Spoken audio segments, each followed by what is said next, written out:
Elle est ancienne porte-parole de François Fillon, présidente du Parti conservateur. Merci d'accueillir Madame Laurence Trochu.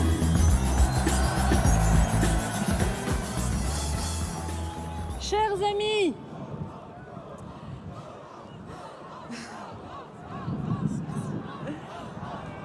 refaire de la France une grande famille, soudée et unie.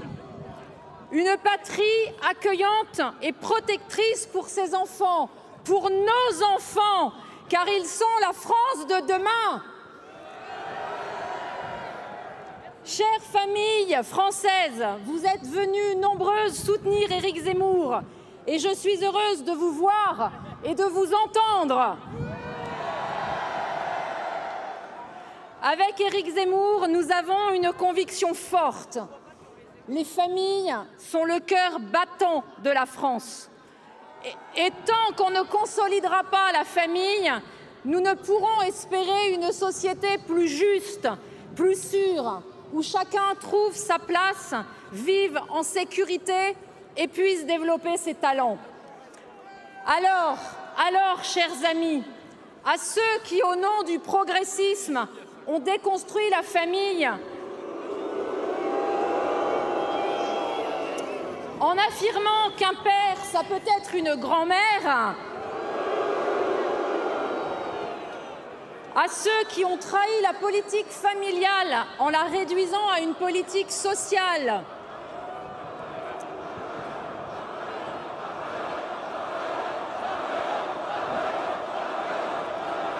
à ceux qui se sont immiscés dans nos vies au point de régenter l'organisation du congé parental, à ceux qui soumettent l'humain à la logique des marchés, de sa fabrication à l'euthanasie, à celui-là qui fuit les débats pour ne pas être comptable de son sinistre bilan. Nous rappelons que l'histoire ne s'écrit pas à partir d'une page blanche.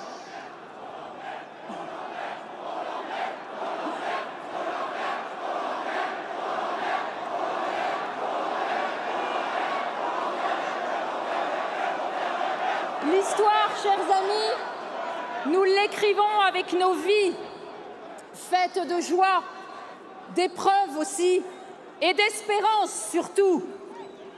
Voilà pourquoi notre engagement pour la famille est le point de départ de la société que nous voulons durable. Parce que prendre soin de la famille, c'est prendre soin de la société tout entière. C'est un combat pour la solidarité, pour l'éducation, pour la transmission, pour la prospérité et pour la paix. C'est un combat pour la vie. Et nous, femmes de tous âges, nous le savons bien. Nous sommes en première ligne face aux maux que traverse la France. D'un côté, 40 ans d'immigration et d'augmentation de l'insécurité nous menacent au quotidien. De l'autre, un féminisme agressif nous met en compétition avec l'homme et nous soumet à une pression constante, souvent non choisie, entre vie professionnelle et vie familiale. Il est grand temps de nous libérer de ce féminisme qui a réduit la féminité et la masculinité à des constructions sociales. Ce féminisme qui émascule les hommes et travestit les femmes. Alors oui, respecter et protéger les femmes, c'est aussi reconnaître et valoriser ce que nous avons d'unique, le fait de porter la vie et d'avoir avec l'enfant un lien charnel qu'aucune idéologie ne peut abolir, n'en déplaise à Simone de Beauvoir.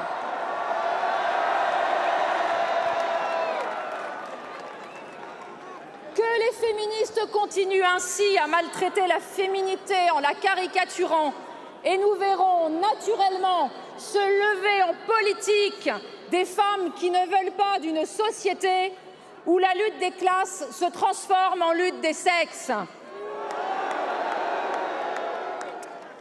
Français, nous sommes les héritiers d'une civilisation qui vit les liens entre hommes et femmes sur le mode de la complémentarité.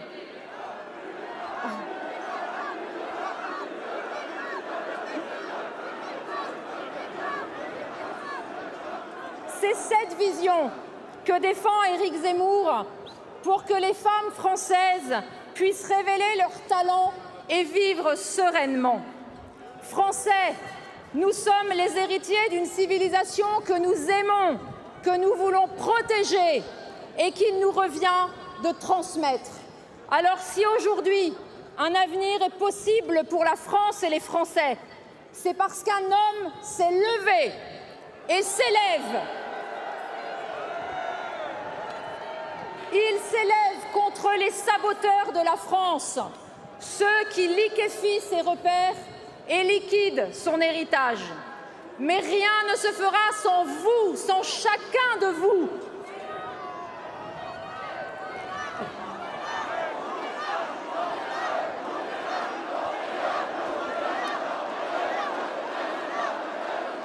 Chers amis, il ne s'agit plus d'un vote utile. Il s'agit d'un vote vital. Il est entre vos mains. Et avec vous, impossible n'est pas français.